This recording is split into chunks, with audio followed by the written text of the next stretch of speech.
নিজের অসুস্থতায় আর ডেলিভারির সময় একটু সেবা যত্নের আশায় নিজের ছোট বোনকে নিজের সংসারে ঢুকিয়ে কত বড় যে বেইমানি করলো আমার ছোট বোনটা, নিজের সংসারটাই পুরো ভেঙে তছনছ করে দিল। হ্যাঁ, আমি মীরা। আমার যখন প্রথম বাচ্চা হয়েছিল তখন আমি মোটামুটি ভালোই কাজকর্ম করতে পারতাম সংসারে, কিন্তু দ্বিতীয়বার যখন আমার বাচ্চা হবে তখন আমি আমার বোনকে নিয়ে আসছিলাম, কারণ আমি এতটাই দুর্বল আর শারীরিক অসুস্থ ছিলাম, আমার পক্ষে সংসারের কাজ বাজ এবং বড় বাচ্চাকে টেক কেয়ার করা সম্ভব ছিল না। আমার যেহেতু সিজারে বেবি, সেহেতু অনেকদিন রেস্টে থাকতে হয়, এই জন্য আমার মাকে আনতে চেয়েছিলাম, কিন্তু মা তার সংসারে ঝামেলা এবং অসুস্থতায় আসতে পারেনি। ছোট বোন ক্লাস 9-এ পড়ে, আর তাকে আমি নিয়ে আসছিলাম। সে আমার ঘরে আমাকে দেখাশোনা করতো, আমার বড় বেবিটিকেও দেখাশোনা করতো, রান্নাবান্না সহ সকল কাজকর্ম করতো। আমি তাকে এতটা ভালোবাসতাম যা বলার মতো না, কারণ ছোট বোনকে সবাই ভালোবাসে ছোট ভাই বোন থাকলে। তো আমি কখনো তাকে নিয়ে কল্পনাও করিনি সে একদিন আমার দুঃখের কারণ হবে বা আমার চোখের পানির কারণ হবে। তো আমাদের মাঝখানে সবকিছু ঠিক ছিল, আমি তাকে কখনোই অবিশ্বাস করতাম না। কিন্তু যখন আমার সিজারের জন্য আমাকে হাসপাতালে দীর্ঘ 7-8 দিন ভর্তি থাকতে হলো, তারপর যখন বাসায় আসলাম তখন তার বিহেভিয়ারে, আচার আচরণে আমি এমন কিছু দেখতে পেলাম যা আমার সন্দেহের জন্ম দিল। আমি দেখতাম সে তার দুলাভাইয়ের পিছ পিছ ঘুরঘুর করছে, সবসময় দুলাভাইয়ের সাথে অন্য রুমে কেমন যেন কথা বলছে ফিসফিসিয়ে, মাঝে মাঝে মোবাইল নিয়ে রাতে উঠে চলে যাচ্ছে, এরকম করছে, এমনটা আমাকে সময় দিচ্ছে না, আমার সাথে তেমন একটা কথা বলছে না।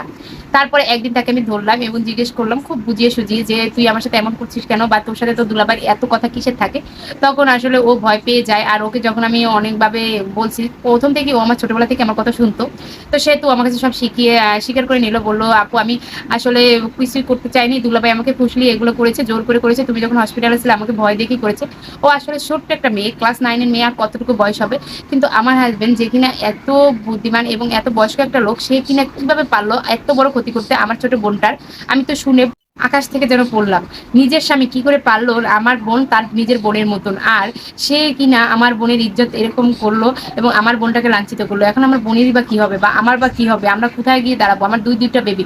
আমি এদিকে অসুস্থ বিছানায় পড়েছিলাম, রক্ত শূন্যতায় ভুগছিলাম, ছোট বাচ্চাটা নিয়ে, বড় বাচ্চাটা নিয়ে আমি এতটা ক্লান্ত ছিলাম, আমি আসলে এগুলো খেয়ালই করতে পারিনি। তার মধ্যে আমার হাজবেন্ড সে কিনা এইরকম করতে, আমি তো তারই বাচ্চা পেটে ধরেছি, এমন না আমি অন্য কারো বাচ্চা পেটে ধরেছি। সে আমার সাথে এত বড় বেইমানি করলো যে কিনা আমার ছোট বোনটাকে ছাড়লো না। আমার যে বোনটা মাত্র সবে 9-এ পড়ে, ওর বাকি জীবনটা পড়ে রয়েছে। আমি জানি হয়তো ওর কিছু দোষ আছে, কিন্তু আমার হাজবেন্ড যে কিনা আমার নিজের মানুষ, যাকে আমি ভালোবাসি বিয়ে করেছিলাম, তাকে আমি ভালোবেসেছি, কে আমার বিশ্বাস রাখলো। আমি নিজে মনে চেয়েছিল সেই সময় যেন আত্মহত্যা পোস্ট বেশি নি বা এমন কিছু করি যে এই দুনিয়া থাকার মায় আমার চলে গিয়েছিল। রাতে যখন হাজবেন্ড বাসায় ফিরে তাকে নিয়ে এবং বোনকে নিয়ে আলোচনায় বসলাম। আমার হাজবেন্ড তো সব সময় এক কথা বলিয়ে দিল, হ্যাঁ আমার তোমাকে এখন আর ভালো লাগে না, আমার তোমার বোনকে ভালো লেগেছে তাই করেছি, তুমি অসুস্থ ছিল আমার ভালো লাগে না, আমি করেছি, কি করবো আমাকে, আমার এখন তুমি থাকলে থাকো, না থাকলে না থাকো। আমি আর এই সব কথাগুলো নিতে পারছিলাম না। আমি আমার বোন এবং আমার 2 বাচ্চাকে নিয়ে চলে আসলাম। আমার বোন তো সে কি কান্নাকাটি, সে সবকিছু বুঝতে পারলো, আসলে ও ছোট মানুষ ছিল, ও আসলে এইসবের ব্যাড এফেক্ট বা কি ও এইসব বুঝতে পারেনি, ওকে ফুসলিয়ে এমন কাজ করেছে এবং ভয়ভীতি দেখিয়ে আমার হাজবেন্ড নাকি এগুলো করেছে। তো আমার বাবা মার কাছে এসে সবকিছু বললাম, এদিকে তারাও আমার বোনকে অনেক বকাঝকা করলো। শেষ পর্যন্ত আমার বোন ঘরের দরজা লক করে নিজের জীবন দিয়ে দিতে চাইলো, কিন্তু আমরা অনেক কিছু করে তারপর তাকে বাঁচিয়েছিলাম।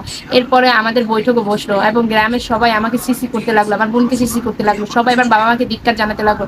এখন দুইটা মেয়ে তুমি কি করবা, দুইটা মেয়ের সাথে আবার বাচ্চাও আছে, কি করবা এগুলো। আমার হাজবেন্ড আমাকে নিতে কোনো রকম রাজি না, সে চায় আমার বোনকে বিয়ে করতে আর বাচ্চাদের। এখন আমি কি করব আমি বুঝতে পারছি না। সম্পূর্ণ এটি আমার একটি বান্ধবীর গল্প, নিজের চোখে শোনা, নিজের চোখে দেখা এবং কানে শোনা। সে আমার কাছে নিজের গল্পটা পাঠিয়েছিল এবং বলছিল যে আমি এখন কি করবো, তুই সিদ্ধান্ত দে।